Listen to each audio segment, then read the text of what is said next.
Qu'est-ce que vous répondez à ceux aujourd'hui qui militent pour une candidature du pasteur Ntoumi au présidentiel de 2026? Est-ce que le Congo est arrivé à un stade où il n'y a plus d'hommes politiques pour qu'on en appelle à un personnage aussi sinistre que le pasteur Ntoumi? Ceux qui militent pour cette candidature-là sont des alliés stratégiques de Sassou, pour avoir, je dirais, un électorat captif, pour faire repasser Sassou au pouvoir, tout simplement. Donc si on est l'âge populaire qui a pu boire, Ntoumi, Frédéric Binsangou ou Frédéric Binsamou, selon les deux noms qu'il utilise, a été à l'origine de beaucoup de massacres dans le Poul. Moi, la question que j'ai posée il y a quelques années, comment une guérilla peut-elle vivre sans base arrière? Ce qui nous avait valu en 2002 d'écrire un texte où on disait Ntoumi, cheval de Troie de Sassou.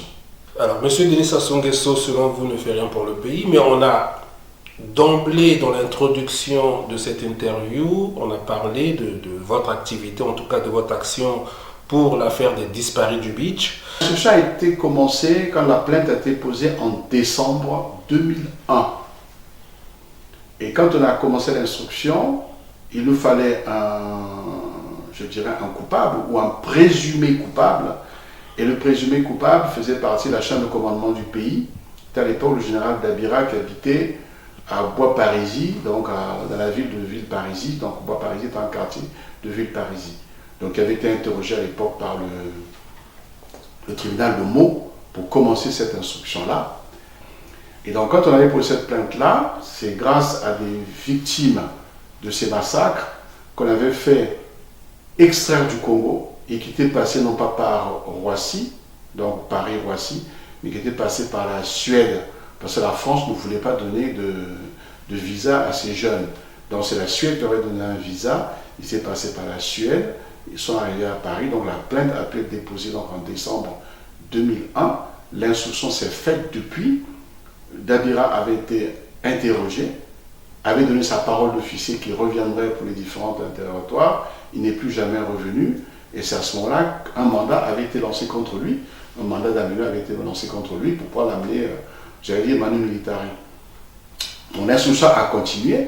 Et c'est comme ça que Ndengue s'est retrouvé sur le territoire, lui également faisant partie de la chaîne de commandement au moment des disparitions au Congo, dans 1999. Et de mémoire, cette chaîne de commandement avait été relatée, bien documentée, non pas par l'instruction au départ, mais par le général Dabira, par le livre qu'il avait écrit, Brazzaville à feu et à sang. On y trouve tous les organigrammes des guerres que M. Sassou avait fait contre les civils au Congo. Souvent on dit les guerres au Congo, non, c'est les guerres qui ont été faites contre les civils. Est-ce qu'en tant que catholique, devant le pape, vous n'aurez pas, comme M. Denis Sassou Nguesso, demandé, en tout cas plaidé pour la béatification? Est-ce que vous ne, quelque part, pouvez pas rendre hommage à M. Denis Sassou Nguesso qui l'a fait? Pas du tout, parce que le catholique qui va plaider, il a une vie de catholique. Il a un comportement de frère en Christ. Lui, j'en regarde ce qu'il a fait en tant qu'homme politique. En quoi peut-on dire qu'il est frère en Christ? Au Congo, il a cassé l'école. Il a cassé l'hôpital. Il a cassé le vivre ensemble qu'on avait au Congo. On ne peut pas citer quelque chose qu'il a fait en bien dans notre pays.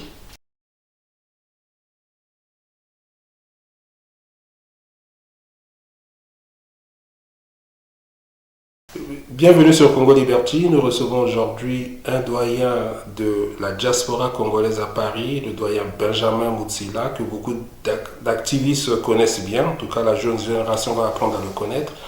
Bienvenue, cher doyen. Bienvenue et surtout pour cette nouvelle année. Bonne année aussi à ceux qui nous écoutent ou qui nous écouteront. Bonne année à vous, bonne santé, bonne année. J'ai envie de vous poser la question, on en a passé plusieurs à Paris. À quand la prochaine Bonana à Brazzaville? Si Dieu le veut, quand est-ce qu'on peut le dire? Bon, dans peut-être quelques années encore, si, comme on dit, Dieu nous prête vie. Alors, si Dieu nous prête vie, en tout cas, on l'espère, ça dépend du bon Dieu, comme vous le savez. C'est pour moi ici donc l'occasion de discuter avec vous sur différents sujets, parce que vous avez plusieurs casquettes, j'ai envie de dire. Vous avez été l'un des acteurs de l'affaire des disparus du beach ici en France. Vous avez été également, et vous êtes toujours membre de l'association Cardinal Émile Biaenda. Donc l'actualité, en tout cas les questions à vous poser sont nombreuses. On va commencer par suivre un petit document, c'est celui de la visite de M. Denis Sassou Nguesso au Vatican, et puis on prendra votre avis à ce sujet. Le président de la République, Denis Sassou Nguesso, se retrouve en entretien en tête-à-tête plus tard avec le pape François. Au cours de cet entretien, le président de la République, faut-il le souligner, a plaidé pour la béatification du cardinal Émile Biaenda et la création d'un nouveau cardinal au Congo. Un sujet que le chef de l'État a évoqué par la suite au cours de l'entretien avec le cardinal Pietro Parolin, secrétaire d'État du Vatican. En janvier prochain...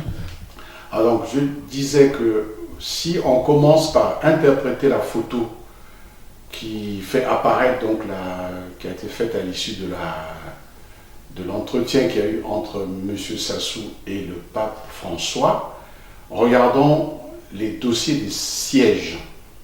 On s'aperçoit que le pape et Sassou avaient des dossiers qui avaient la même hauteur, et l'épouse civile de Sassou avait un siège beaucoup plus bas. Dans l'Église catholique, on ne reconnaît qu'un mariage, le mariage catholique. Donc eux n'étant pas mariés à l'Église catholique, ils avaient des sièges différents. Donc ce qui montre bien qu'ils n'avaient pas reçu M. Sassou et son épouse, mais M. Sassou et sa collaboratrice. Donc il déjà vous montre, si vous voulez, la teneur de l'entretien qu'il a eu. Bien. Deuxième chose, ce dossier de béatification et canonisation a été déposé en 1996 par l'archevêque Barthélemy Batantou. Donc lui n'a absolument aucune influence sur ce dossier. Et ce dossier qu'on appelle Position a suivi un cheminement depuis 1996. Et moi qui vous parle avec l'ancien président ou le président de l'association Cardinal Biaenda qui est depuis décédé, donc il s'appelait Sunga Bukono. Le doyen Gabriel, oui, Sunga comité. On était allé à Rome en visite avec le postulateur de l'époque. On était allé à ce qu'on appelle le dicaster de la cause des saints. Et nous avons à ce moment-là rencontré tous ceux qui étaient les éminents de ce dicaster, notamment le préfet, donc je dirais l'adjoint du ministre de ce dicaster, pour voir où en était ce dossier. Et ce dossier était extrêmement bien avancé, et nous on y avait apporté une toute petite touche, et je peux me dire, je m'enorgueillis en partie d'y avoir laissé ma fiche de baptême qui était marquée non pas archevêché de Brazzaville, mais vicariat de Brazzaville, donc il date des années où j'étais né, des années 50. C'était juste pour leur démontrer que le cardinal qui s'appelait Biaenda n'avait pas le même nom que son père, et que chez nous, dans l'ethnie Congo, donc chez le groupe Congo au Congo, souvent on ne porte pas le même nom que son père, mais on porte le nom ou d'un parent ou d'un événement. Donc, et sur ma fiche de baptême, il y avait donc les noms de mon père qui figuraient, qui montraient effectivement, qui faisait la démonstration que c'était normal qu'il ne porte pas le même nom que son père, mais que c'était un nom qui avait une signification bien précise. On dit en français Biaenda, mais si on le prononce en Congo, on dirait Biaenda. Donc, ce qui a une signification très précise, et on avait expliqué ça à l'époque Biaenda, ça veut dire quoi en Congo? Biaenda, en français, celui qui est parti. Ce qu'on n'a pas retrouvé, ce qu'on n'a pas pu retenir, ou ce qui n'a rien apporté à notre famille. Biaenda. Alors, ça voulait dire. Doyen Moutsila, on va un tout petit peu insister sur la visite de M. Denis Sassou Nguesso au Vatican. Vous dites que le dépôt donc, de la béatification a été déposé en 1996. Qu'est-ce qui explique que le cardinal Émile Biaenda, qui a été assassiné en mars 1977, qu'on ait ouvert donc la voie pour la béatification en 96, ça veut dire pratiquement 10 ans après. Qu'est-ce qui explique ça? Parce que tout simplement, il faut constituer le dossier.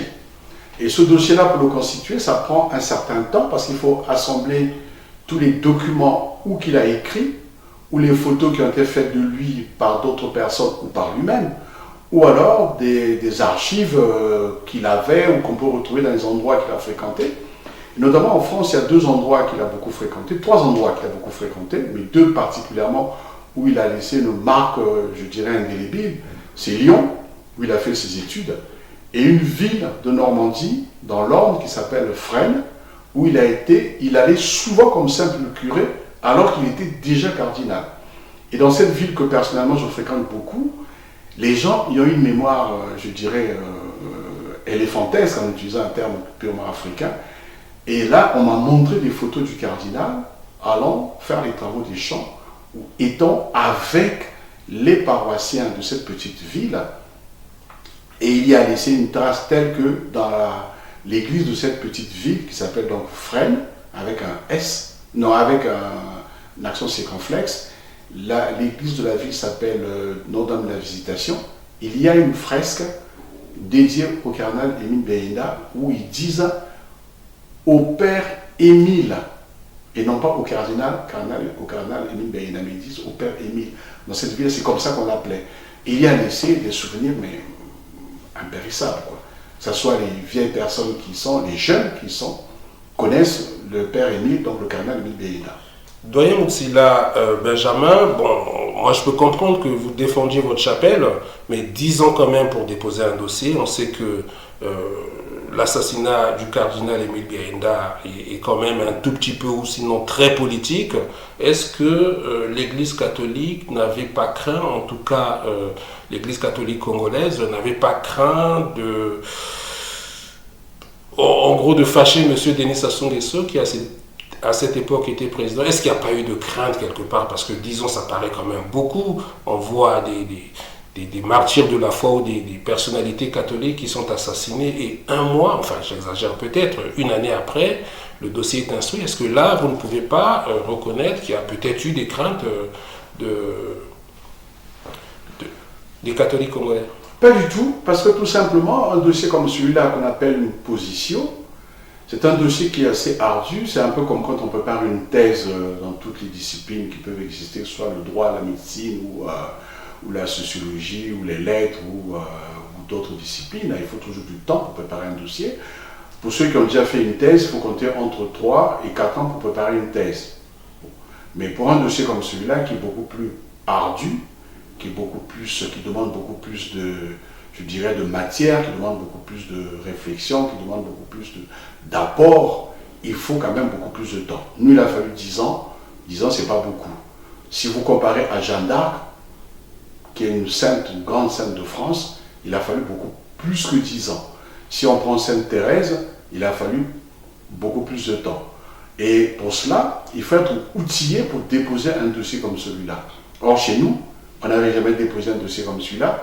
Donc il a fallu que les prêtres eux-mêmes tâtonnent, cherchent, se renseignent, comment faut-il faire, demander à d'autres personnes, d'autres pays où ça avait été fait, comment faut-il procéder, qu'est-ce qu'il faut amener dans ce dossier. Donc c'est pourquoi ça a pris autant de temps. Même depuis ces 96 jusqu'à aujourd'hui, il a fallu aussi beaucoup d'éléments à apporter.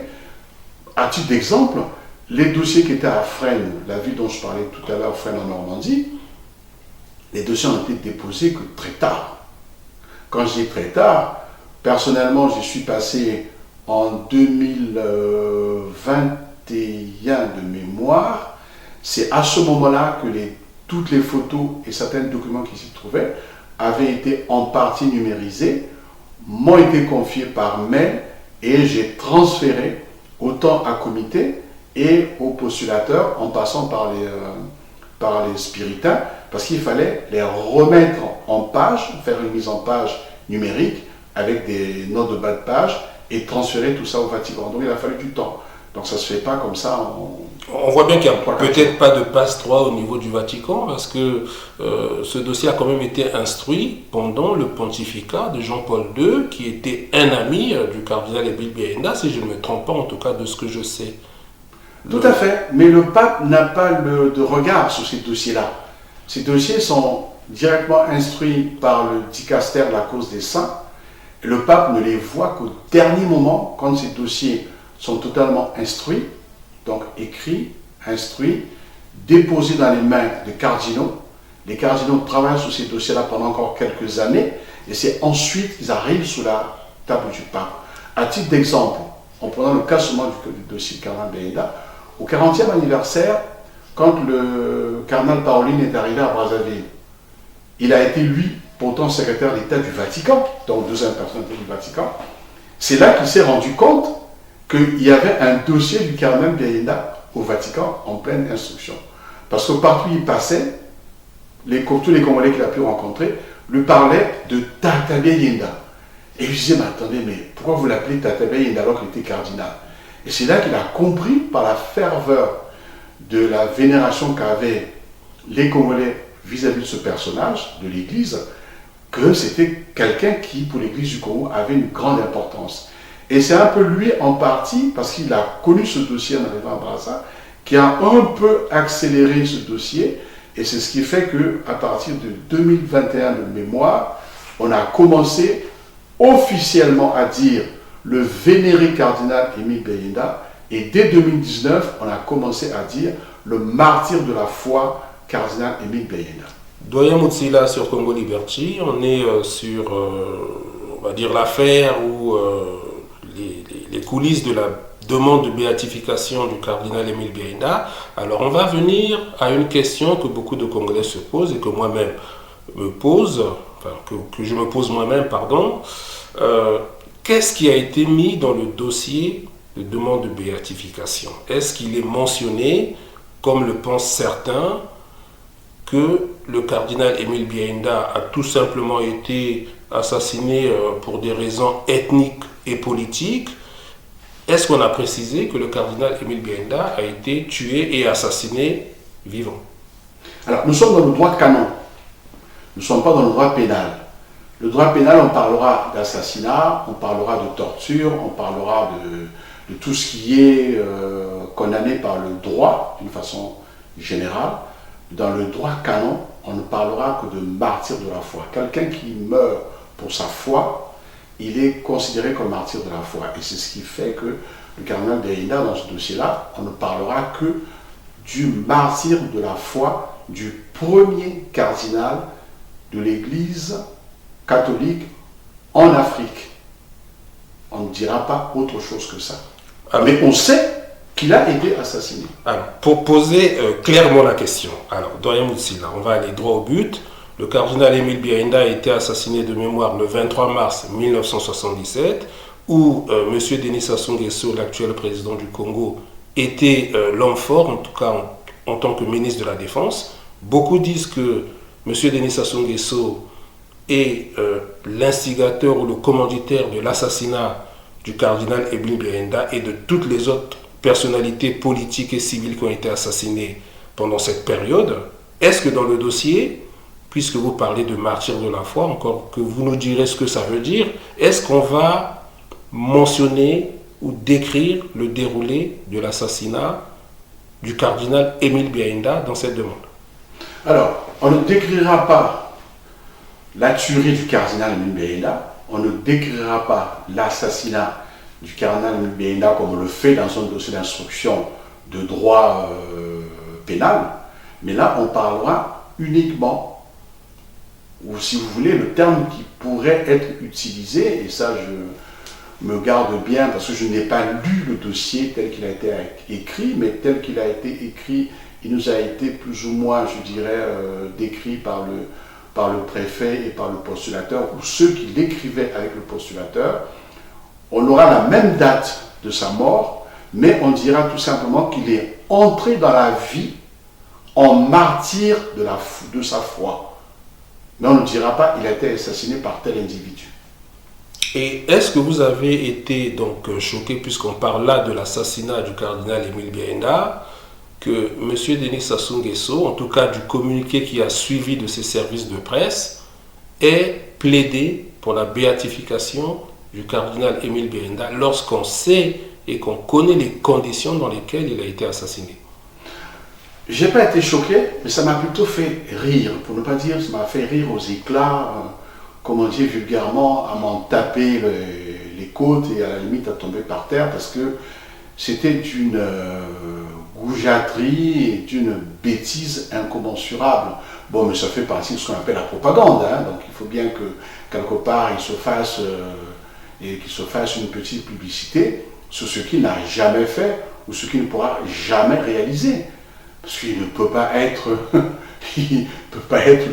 je dirais, celui qui va se battre ou qui va plaider pour la cause de sa béatification, de sa canonisation, parce qu'il n'en a pas les outils, il n'en a pas les moyens, et il ne pourra jamais le faire, parce que c'est quand même pour moi, il reste un mécréant, donc il ne peut pas faire ça. Vous parlez d'un mécréant qui, pour nous qui ne sommes pas catholiques, vous allez m'excuser de préciser que je ne suis pas catholique, c'est quand même votre frère en Christ, puisqu'il est catholique. Vous parlez de lui comme un mécréant. Est-ce que là, vous ne revenez pas à ce que j'ai envie de dire, des considérations purement politiciennes? Est-ce qu'en tant que catholique, devant le pape, vous n'aurez pas, comme M. Denis Sassou Nguesso, demandé, en tout cas plaidé pour la béatification? Est-ce que vous ne, quelque part, pouvez pas rendre hommage à M. Denis Sassou Nguesso qu'il a fait? Pas du tout, parce que le catholique qui va plaider, il a une vie de catholique. Il a un comportement de frère en Christ. Lui, j'en regarde ce qu'il a fait en tant qu'homme politique. En quoi peut-on dire qu'il est frère en Christ? Au Congo, il a cassé l'école. Il a cassé l'hôpital.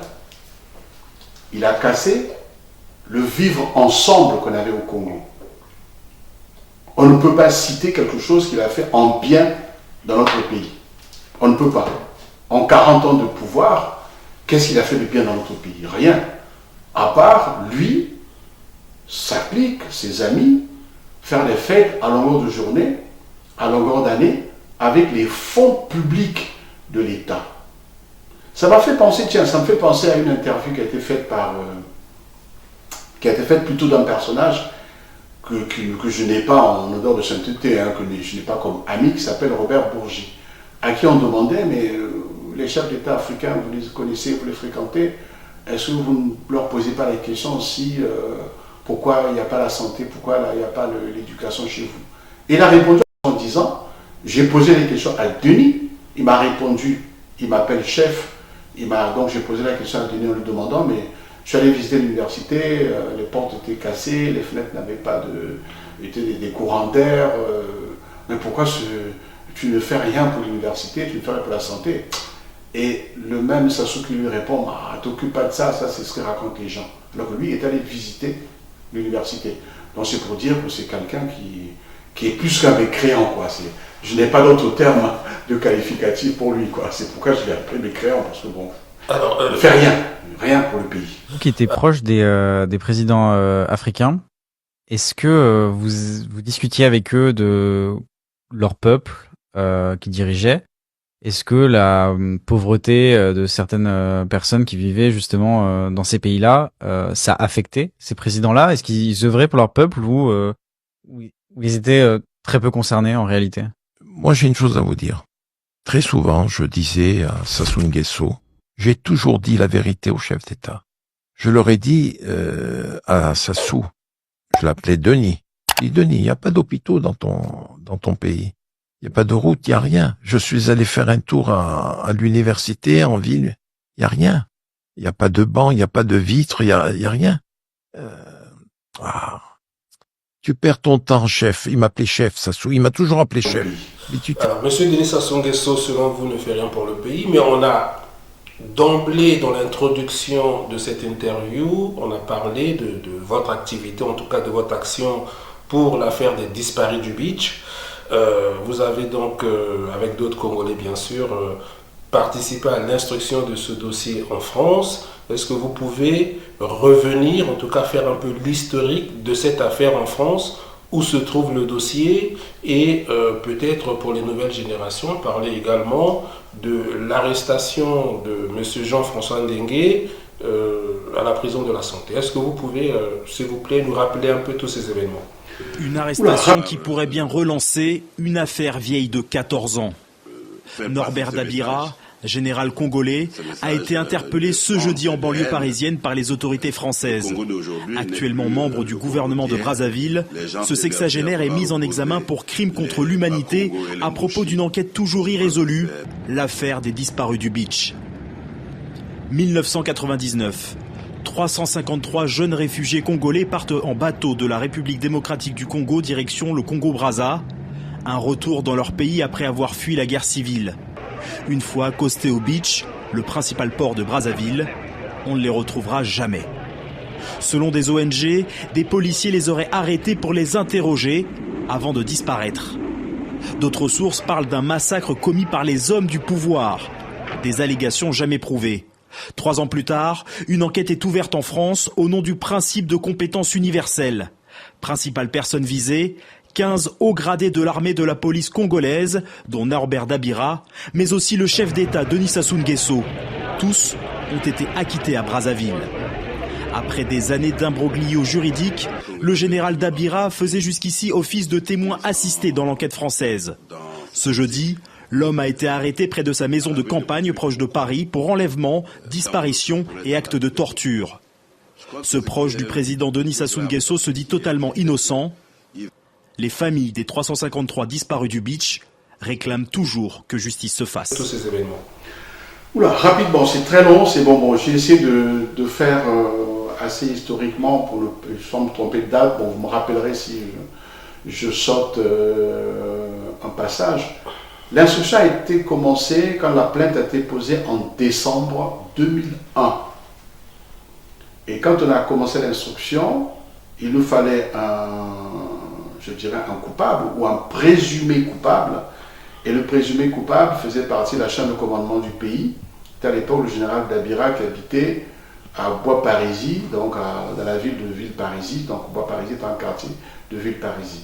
Donc il avait été interrogé à l'époque par le tribunal de Meaux pour commencer cette instruction-là. Et la plainte telle que nous l'avions posée avec des associations, je les cite de mémoire, la FDH, le CDH, nous on était partie civile à l'époque en tant que FCD, Fédération des Congolais de la Diaspora, et puis la LDH, j'ai oublié la LDH, la Ligue des droits de l'homme, donc qui est la section parisienne de la Fédération internationale des droits de l'homme. Et donc quand on avait posé cette plainte-là, c'est grâce à des victimes de ces massacres qu'on avait fait extraire du Congo et qui étaient passés non pas par Roissy, donc Paris-Roissy, mais qui étaient passés par la Suède, parce que la France ne voulait pas donner de visa à ces jeunes. Donc c'est la Suède qui aurait donné un visa, il s'est passé par la Suède, ils sont arrivés à Paris, donc la plainte a pu être déposée donc, en décembre 2001. L'instruction s'est faite depuis. Dabira avait été interrogé, avait donné sa parole d'officier qui reviendrait pour les différents interrogatoires. Il n'est plus jamais revenu. Et c'est à ce moment-là qu'un mandat avait été lancé contre lui. Un mandat d'amener avait été lancé contre lui pour pouvoir l'amener, j'allais dire, manu militari. Mon instruction a continué. Et c'est comme ça que Ndenge s'est retrouvé sur le territoire. Lui également faisant partie de la chaîne de commandement au moment des disparitions au Congo, dans le 1999. Et de mémoire, cette chaîne de commandement avait été relatée, bien documentée, non pas par l'instruction au départ, mais par le général Dabira, par le livre qu'il avait écrit, Brazzaville à feu et à sang. On y trouve tous les organigrammes des guerres que M. Sassou avait fait contre les civils au Congo. Souvent on dit les guerres au Congo, non, c'est les guerres qui ont été faites contre les civils. Comme les avait décrites d'ailleurs l'association Médecins sans frontières. Donc l'instruction a continué comme ça, avec tous les éléments qu'on pouvait avoir, tous ceux qui ont pu être entendus comme le général Oba, comme monsieur Lekunzu aussi avait été entendu, et d'autres personnes n'ont pas pu être entendues parce qu'ils ne peuvent pas venir en France pour être entendus. Et les magistrats à l'époque avaient demandé à avoir une commission oratoire sur Brazzaville pour aller entendre les gens sur Brazzaville. Le Congo les a toujours refusés. Donc il n'y a pas de commission oratoire. Et M. Sassou prétend que ces commissions oratoires ne sont jamais arrivées à Brazzaville, alors qu'on sait très bien qu'elles sont bel et bien arrivé au Congo et qu'ils n'ont jamais tenu compte de ces commissions oratoires-là pour écouter certains, pour entendre certains généraux. Ce qui fait d'ailleurs que depuis, les généraux ne viennent plus en France. Ces généraux ne viennent plus en France. Ils ont donc fait un procès à Brazzaville pour essayer de contrecarrer, de couper court à l'instruction qui se faisait à Paris. Mais malheureusement, leur procès a fini, j'allais dire, en queue de poisson, puisqu'ils ont reconnu la véracité des victimes, puisqu'ils ont été indemnisés. Il n'y avait pas de coupable. Comme disait un magistrat lors de sa plaidoirie, si vous faites un procès où il y a les victimes et pas les coupables, vous donnez du gré à moudre à d'autres instructions qui vont continuer et qui plus tard vont poursuivre ceux qui resteront comme vivants de ces victimes-là. Et c'est ce qui me fait penser par exemple, à un procès qui s'est fait à Paris il y a quelques années avec les bourreaux de la guerre de 39-45 qui ont été poursuivis et qui n'ont été certains condamnés. Le dernier d'ailleurs a été condamné il y a à peine 1 an, il avait 95 ans. Donc pour vous dire que ces instructions-là, on part de plaintes sur des conventions internationales qui font que ces plaintes-là sont imprescriptibles. Imprescriptible, doyen Moutsila. Alors, est-ce qu'aujourd'hui, puisqu'on n'entend plus parler de cette procédure, est-ce qu'elle est éteinte? Mais je sais aussi que vous avez œuvré du côté de Bruxelles. Il faut rappeler que l'affaire des disparus du Beach, donc c'est des centaines de jeunes Congolais qui, suite à la guerre de 1997, se réfugient en République démocratique du Congo. Ensuite, il y a une convention entre le gouvernement de M. Denis Sassou Nguesso et l'Agence des Nations Unies qui s'occupe des réfugiés. Est organisé donc le retour de ces réfugiés qui, arrivés à l'embarcadère de Brazzaville, sont tout simplement enlevés et assassinés à ce jour. On parle donc de plus de 350 jeunes Congolais qui ont disparu, en sachant que tous ces massacres-là ne se sont pas faits en un jour, mais se sont faits en gros sur un trimestre, donc 3 ou 4 mois. Alors, doyen Moutsila, est-ce qu'on peut parler rapidement de la procédure belge? Alors, la procédure belge, c'est pareil que celle de Paris. À la différence, c'est que la procédure de Paris a été limitée aux disparus du Beach, donc uniquement au port fluvial de Brazzaville. Alors la procédure belge, c'est faite, elle, sur les disparitions au Congo, donc tous les endroits où les gens ont été enlevés, massacrés, sur tous ces endroits-là. Dans la procédure belge, elle est beaucoup plus ouverte que celle de Paris, qui, avec, je dirais, la complicité des hommes politiques français, a été réduite au Beach. Alors, la procédure belge, effectivement, contrairement à la procédure de Paris, qui avait été réduite, au moment où on avait posé la plainte, c'était en fait les disparitions du Congo, mais il avait réduite au Beach, uniquement le port fluvial de Brazzaville. La procédure belge, elle est beaucoup plus élargie, puis c'est toutes les disparitions du Congo. Et quand j'y suis allé en instruction, puisque j'avais été interrogé comme partie civile, et j'ai effectivement évoqué toutes les disparitions qu'il y a eu au Congo, que ce soit à Brazzaville, sur tous les plans à Brazzaville, non pas seulement les disparus du Beach, mais aussi au pont du Djoué et ce qu'on appelait, les gens l'appelaient Moumouangango, c'est-à-dire que c'était le camp de la gendarmerie de Brazzaville, qui est en face du lycée. Là aussi, il y a eu des disparitions, mais aussi les disparitions à Dolisie, parce qu'il faut se rappeler, tous les Congolais ne le savent peut-être pas, qu'à Dolisie, il y a eu l'armée angolaise qui est intervenue aux côtés des milices de M. Sassou et qui avait procédé également aussi à des disparitions et des massacres à Dolisie, ainsi que des disparitions et des massacres à Ouando et sur le pont de la Lima à Oyo.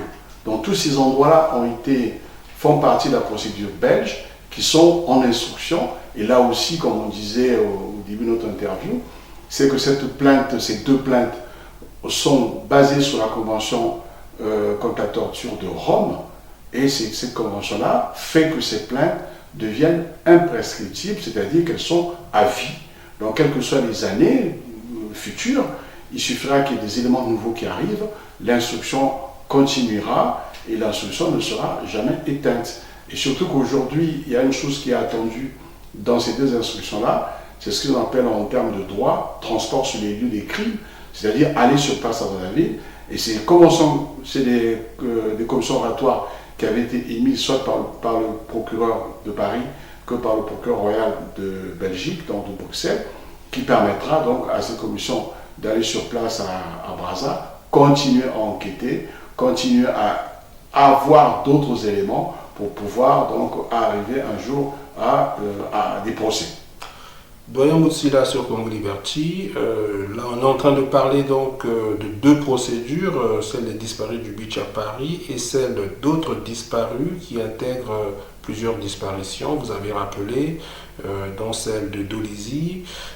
Est-ce que quelque part il n'y a pas suffisamment d'éléments pour arriver à des conclusions et condamner peut-être même par contumace les acteurs de ces faits tragiques?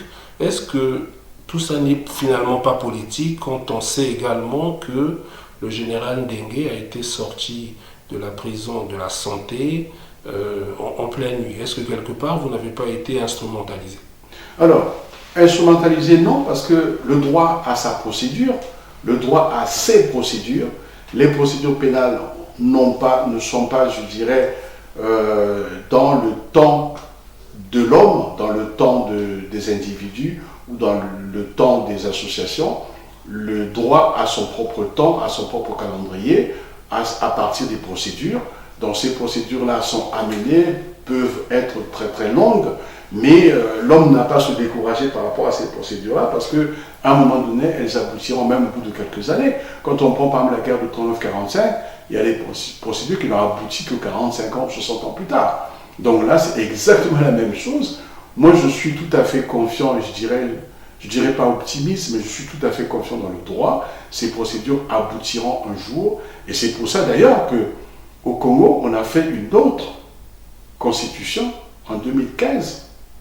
Et cette constitution-là va à l'encontre du droit international, puisqu'elle met dans des situations d'insolvabilité, dans des situations où tous les politiques ne sont pas poursuivables, alors que dans le droit international, ces politiques-là sont tout à fait poursuivables. Donc là, ils sont eux-mêmes se sont mis en porte-à-faux par rapport au droit international, se sont mis en dehors du droit. Donc ça montre bien qu'ils sont conscients de ce qu'ils ont posé comme acte criminel, que plus tard, ces actes criminels seront punis par la loi. Doyen Moutsila sur Congo Liberty, on va passer à une actualité récente du Congo-Brazzaville. On commence à parler de la campagne électorale présidentielle de 2026 et on a vu le fils du général Yombi, aujourd'hui président du parti, en tout cas il a hérité du parti de son père, le RDD, aller voir, en tout cas rencontrer le pasteur Ntoumi quand on sait que le président du RDD, Jean-Jacques Serge Yombi Opango et sa délégation ont rendu une visite de courtoisie ce samedi 4 janvier 2025 au président du CNR, Frédéric Toumi Bitsamo. Vous n'êtes pas censé ignorer que nous avons eu l'honneur d'avoir des représentants du CNR lors de notre deuxième congrès ordinaire. Nous avons dit aux représentants du CNR que nous étions totalement disposés à rencontrer le président du CNR. Et bien aujourd'hui, nous l'avons rencontré. Nous avons rencontré un être humain. Nous avons rencontré un homme politique qui sait de quoi il parle. Nous avons rencontré un homme qui a un raisonnement totalement structuré et ce n'est que le début de l'histoire. Quand on sait que le pasteur Ntoumi, le tristement pasteur Ntoumi, a été à l'origine de plusieurs guerres ou massacres dans le Poul, en tout cas ça a été justifié par lui. Il y a donc la dernière, c'est celle de la contestation de 98. Est-ce que, comme plusieurs Congolais, vous êtes inquiets de voir qu'à l'orée de ces élections à venir, que le pasteur Ntoumi revienne sur le devant de la scène? Certains disent que le pasteur Ntoumi servira une fois de plus à des massacres dans le Poul. Qu'est-ce que vous en pensez? Comme dit l'adage populaire, qui a bu boira. Ntoumi, Frédéric Binsangou ou Frédéric Binsamou, selon les deux noms qu'il utilise, a été à l'origine de beaucoup de massacres dans le Poul. Moi, la question que j'ai posée il y a quelques années, comment une guérilla peut-elle vivre sans base arrière? Ce qui nous avait valu en 2002 d'écrire un texte où on disait Ntoumi, cheval de Troie de Sassou. Celui qui n'a pas compris encore qu'une guérilla qui n'a pas de base arrière n'est pas viable, n'a rien compris aux techniques de guérilla ou aux techniques de la guerre. Donc que le fils Yombi, ayant hérité du parti de son père, aille faire alliance avec Ntoumi aujourd'hui, où elle a rencontré Ntoumi, qui est un criminel, hein, puisque dans les procédures sur la place de Paris ou à Bruxelles, il est également aussi d'une façon insidieuse désigné, c'est qu'il n'a rien compris non seulement à la guérilla et à la politique, et surtout au bien-être des populations du Congo. Parce que massacrer les populations de Poul, c'est aussi massacrer les populations de Wando, dont il est originaire, me semble-t-il, mais aussi les populations de Dolisie. Donc pour moi, c'est beaucoup plus pitoyable qu'autre chose. Quand vous dites que le pasteur Ntoumi a été un cheval de Troie, est-ce que c'était à l'issue de son plein gré, comme on dit, ou est-ce qu'il est vraiment complice de M. Denis Sassou Nguesso, instrumentalisé? Un cheval de Troie est complice, hein, il n'est pas à l'issue de son plein gré. Hein. Il sait où il allait, il sait ce qu'il faisait, parce que tu ne peux pas être... si on a lu, ne fût-ce que les livres de Guevara ou les livres de guérilla ou des livres de contre-guérilla du général Ossarès, on ne peut pas comprendre qu'une guérilla se mette en place sans arrière-base. C'est impossible. Donc lui avait comme arrière-base l'armée, les ministres de M. Sassou, puisque au procès de certains généraux, sans les citer, ils ont bien dit qu'ils alimentaient le fameux pasteur Ntoumi. Dans les armes qu'il avait, venaient bien des armes que les généraux des ministres de Sassou achetaient et lui fournissaient. Parce que comment allait-il se fournir?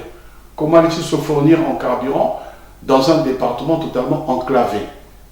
Au sud, il y a la frontière avec la RDC, et on sait très bien en 1996, quand M. Sassou revient au pouvoir par coup d'État, il signe des accords avec la RDC pour qu'il n'y ait pas de contact entre ceux qui sont à l'intérieur, qui éventuellement auraient une guérilla, et avec l'extérieur. Et je ne parle pas du nord du Poul, puisque là on a deux régions, on a le Niari, on a le Likoumou, et le Gabon. Or on sait très bien que le Gabon était la base arrière de M. Sassou pour arriver au pouvoir, puisque rappelez-vous en mai 1997, un avion avait atterri au Gabon pour transporter les armes qui ont servi à M. Sassou de revenir au pouvoir. Donc ça me paraît impossible. Qu'est-ce que vous répondez à ceux aujourd'hui qui militent pour une candidature du pasteur Ntoumi au présidentiel de 2026? Est-ce que le Congo est arrivé à un stade où il n'y a plus d'hommes politiques pour qu'on en appelle à un personnage aussi sinistre que le pasteur Ntoumi? Ceux qui militent pour cette candidature-là sont des alliés stratégiques de Sassou, pour avoir, je dirais, un électorat captif pour faire repasser Sassou au pouvoir, tout simplement. Donc si on laisse tout seul aller aux élections, je ne sais pas si c'est ce que c'est la honte. À ce moment-là, peut-être qu'il va se poser des questions de sa candidature. Le doyen Benjamin Moutsila sur Congo Liberty, on est aujourd'hui en train d'écumer, d'égrener les différentes affaires politico-judiciaires d'assassinat au Congo-Brazzaville. Mais on a parlé du pasteur Ntoumi, on a parlé des massacres de M. Denis Sassou Nguesso dans le sud du Congo-Brazzaville quand il est revenu au pouvoir. Est-ce que, comme certains observateurs de la scène politique congolaise, vous considérez que Sassou Nguesso a une haine contre l'homme du Sud ou le Sud? Qu'est-ce qui peut, à votre avis, vous qui connaissez quand même des pans de l'histoire politique congolaise. Qu'est-ce qui peut expliquer cette haine de M. Denis Sassou Nguesso envers le sud du pays et ses populations? Alors, déjà, si vous voulez, il faut repartir non pas l'histoire politique du Congo, mais l'histoire des hommes tout simplement. À l'orée de l'indépendance du Congo, donc nous sommes dans la loi cadre 56, je crois, de mémoire, ou avant les années 56, les colons étaient en train de former des Congolais à certains métiers ou à tous les métiers qui allaient servir à l'exploitation du Congo. Et donc beaucoup de jeunes se formaient dans les écoles primaires particulièrement. Il faut rappeler une chose, c'est qu'au Congo existait ce qu'on appelait le certificat d'études primaires indigènes. Donc ce CEP-là permettait de rentrer dans les écoles de formation et devenir, j'allais dire, des supplétifs de la colonisation pour continuer donc à exploiter le Congo au profit de la France. Et en même temps, ceux qui trouvaient suffisamment, je dirais, aguerris intellectuellement, étaient envoyés pour être formés comme cadre supérieur, donc pour faire les grandes écoles en France, aller au lycée et faire les grandes écoles en France. Et ce qui se passait à ce moment-là, c'est que beaucoup de ces cadres-là, beaucoup de ces jeunes-là qui allaient en formation, étaient en général, en majorité, originaires du sud du Congo, dans la partie sud de Brazzaville jusqu'à Pointe-Noire. Et de mémoire, il faut juste rappeler que le colon est arrivé dans le Congo moderne, non pas au sud du Congo, mais sur la Lima. Quand De Brazza arrive au Congo, c'est en 1875, il arrive sur la Lima. Il va remonter la Lima, et c'est de la Lima qu'il va descendre sur Brazzaville. Donc les tout premiers Congolais modernes qui ont connu le colon, ce n'étaient pas les gens du sud, mais c'était dans la région de la Lima. Et la région de Lima, c'était les Bateke et les Mboshi, donc les Sassou. Bon.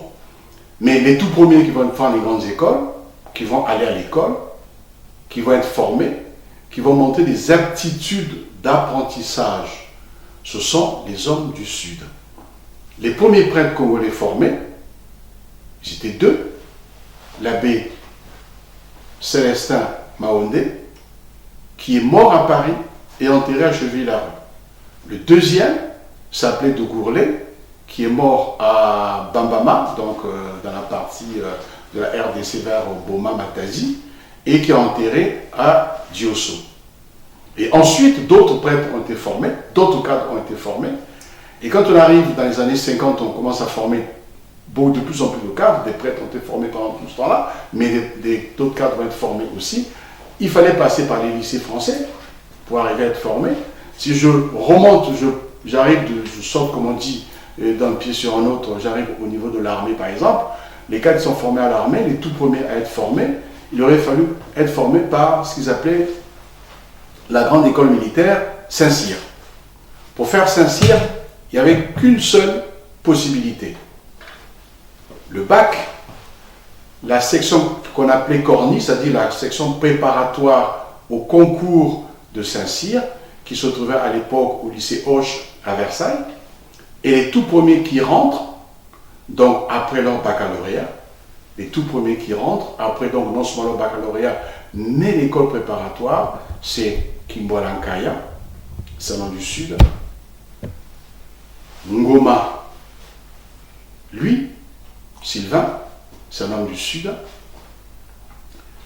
Le troisième, c'est le frère de Madame Raoul, Matingo Godefroy, qui rentre aussi dans cette même école-là. Et c'est ces trois-là qui, après la section Corniche, donc avoir fait Matélème, section Corniche, rentrent à Saint-Cyr et portent la tenue des Saint-Cyriens, qui est bien particulière, puisque c'est un pantalon rouge et une veste bleue et un chapeau qu'on appelle le casoar. C'est les premiers qui rentrent. Tous les autres qui rentrent, comme officiers, les Yombi, les Ngwabi, les Sassou, rentrent comme officiers de réserve, notamment Sassou, sont desquels on montre bien, mais les Yombi et Sassou, eux, rentrent en sortant de l'armée française comme sergents. On parle de Ngwabi et Yombi. Ngwabi et Yombi qui sortent de l'armée française, comme sergents qui sont recrutés par l'armée congolaise donc, dans les années 60, qui vont donc faire une formation d'officier, non pas à Saint-Cyr, mais à l'école Interarmes de Strasbourg. Comme disait De Gaulle, ou ceux qui étaient avec De Gaulle, il faut bien faire plaisir aux rois nègres, leur donner une école où ils vont former leurs officiers. Et c'était effectivement la fameuse école Interarmes de Strasbourg qui a disparu depuis. C'était l'école des nègres. Et dans cette école-là, ils allaient en stage pratique à Saint-Cyr, mais pas en stage théorique. Donc tout ce qui était formation théorique, qui était d'un niveau plutôt deuxième cycle universitaire, n'y allaient que ceux qui avaient eu le bac et ceux qui étaient passés par la classe préparatoire, donc la fameuse corniche. Et ceux qui étaient, c'était des officiers qui étaient originaires malheureusement du sud du Congo. Pourquoi malheureusement? Parce que M. Denis Sassou Nguesso dit aussi, M. Denis Sassou Nguesso dit aussi dans un extrait que je vais vous passer, regardons-le. À ce moment-là se pose pour vous un choix. Il y a le lycée à Brazzaville, mais les places sont limitées. Et apparemment, toutes les places sont prises. Ah non, elles sont pas limitées, on prenait les meilleures. Oui. Et on prenait les meilleurs, elles n'étaient pas limitées. On prenait les meilleurs, mais c'était déjà en 60, oui. Et on vivait déjà les premiers moments de choix basés sur des critères qui n'étaient pas objectifs. Quiconque pouvait avoir un soutien dans les milieux politiques pouvait avancer. Donc, commençait déjà les choses clairement au président, il y avait du favoritisme. Favoritisme. Voilà. Parce que les meilleurs, oui, on prenait les meilleurs qui continueraient. À ce titre, vous pouviez postuler. Non seulement j'ai postulé, mais je pensais que je méritais puisque, oui. En toute humilité, j'étais major. Major de promo. Oui, oui. Donc, je méritais. C'est quand même l'un des souvenirs douloureux. Alors, oui, vous allez donc m'excuser d'avoir coupé dans votre élan argumentaire pour vous montrer cet extrait donc, de M. Denis Sassou Nguesso et le journaliste François Soudan qui dit bien que les hommes du Sud, je ne sais pas qui exactement, auraient sabordé la carrière militaire de M. Denis Sassou Nguesso qui serait venu en France. Est-ce que cet élément-là est plausible ou c'est encore de la manipulation? C'est la manipulation pure et simple parce que lui, quand il est recruté en 1961, dans son arrêté, signé par l'abbé Fulbert Yulu, président de la République et ministre de la Défense, ils étaient trois. Lui, Sassou Denis, Mbungu Innocent et le troisième de mémoire, je crois que c'est Kakula Kadi. Les trois. Kakula Kadi était militaire dans l'armée française, donc il était sergent, je crois, ou sergent-chef. Mbungu Innocent était instituteur et lui était moniteur supérieur. Il n'avait pas encore fini sa formation. Mais c'était un ami de Mbungu Innocent. Donc quand ils sont recrutés, eux, ils sont recrutés comme officiers de réserve. Ils n'avaient pas de formation secondaire qui soit allée jusqu'au baccalauréat. Donc ils ne pouvaient pas accéder aux écoles militaires. Il fallait avoir le bac pour y accéder. Et avoir fait une préparation militaire pour y accéder. Une préparation plutôt d'entrer dans une école militaire pour y accéder. Ils ne l'avaient jamais faite. Donc ils ne pouvaient pas y accéder. C'était impossible. Les Yombi qui ont accédé à cette formation d'officier par cette école Interarmes de Strasbourg, c'est une école qui avait été fabriquée, qui avait été fondée avec l'aval du sinistre Jacques Faucard pour former les officiers qui seraient sous l'obédience de la mouvance France-africaine. Et lui n'avait pas les capacités intellectuelles pour y accéder. Pour preuve, aujourd'hui, a-t-on assisté à un seul débat de M. Sassou avec d'autres hommes politiques dans toute sa carrière politique? De mémoire, moi je n'en ai jamais vu. Aucun. Il n'a pas les capacités intellectuelles pour. Alors, monsieur Benjamin Moussila sur Congo Liberty, avant d'arriver à votre propos de fin, parce qu'on arrive à la fin de cette émission. Vous êtes un catholique. Le pardon, c'est ce qui caractérise avec la foi donc le catholicisme. Après tous les crimes de M. Denis Sassou Nguesso, est-ce que vous, même si on sait que c'est Dieu qui pardonne, vous êtes prêt à pardonner M. Denis Sassou Nguesso? Vous avez bien dit, c'est Dieu qui pardonne, c'est pas moi, simple pécheur qui pardonnera, c'est Dieu qui pardonnera. Mais Dieu pardonne quand l'impétrant est allé se confesser. Lui s'est-il confessé de tous les crimes qu'il a commis? Il n'en a commis aucun, dit-il. Aujourd'hui, on voit l'argent du Congo qui disparaît. A-t-il confessé ces crimes-là? C'est pas lui qui fait disparaître l'argent. Sa dernière sortie où il disait il y avait 6 milliards pour les bourses des étudiants qui ont disparu. Il est le chef de l'État et il ne sait pas où sont passés les 6 milliards. A-t-il, lui, en tant que chef d'État, dit je mène une enquête, ça a disparu à tel et tel endroit, ces personnes-là, nous les condamnons, nous les mettons en prison? A-t-il, lui, à quelconque moment donné, on a eu les fameux bébés noirs, on a eu dans les commissariats des jeunes qui ont été massacrés, qui ont été tués. A-t-il sanctionné quelqu'un? Il n'a sanctionné personne. Donc on ne peut le regarder que de tristes mémoires avec beaucoup de pitié. Vous avez pitié de M. Denis Sassou Nguesso, c'est ça? De ce qu'il est comme personnage, on ne peut avoir que pitié de lui parce que c'est un personnage qui est plutôt sinistre.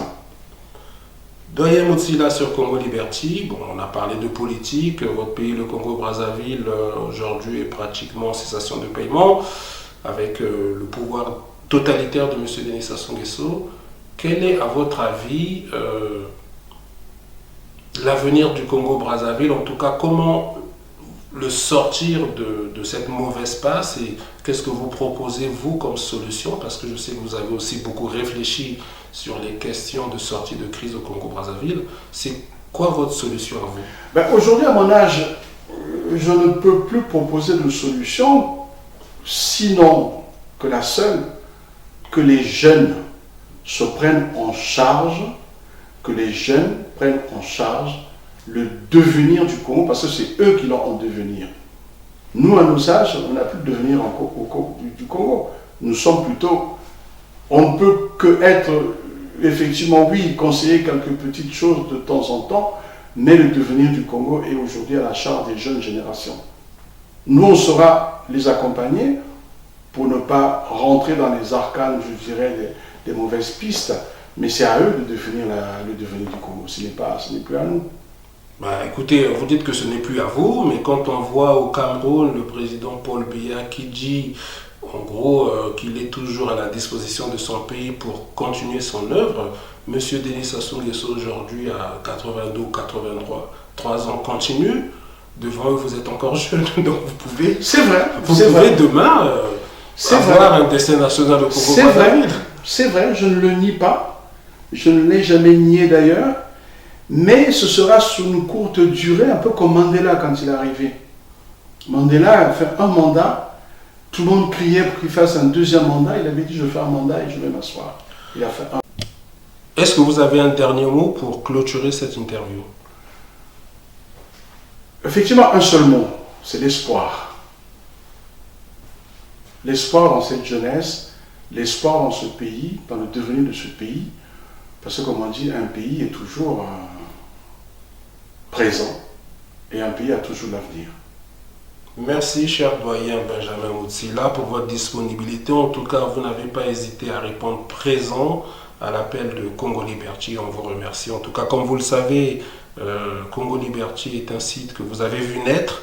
Donc, vous êtes quelque part un parrain de Congo Liberty. On vous remercie. Vous avez toujours été là pour soutenir notre site internet. On souhaite à vous et à toute votre famille et aux Congolais une bonne année 2025 en espérant que notre pays, le Congo-Brazzaville, que nous aimons tant, va enfin sortir de la torpeur du pouvoir de M. Denis Sassou Nguesso. À bientôt, cher doyen.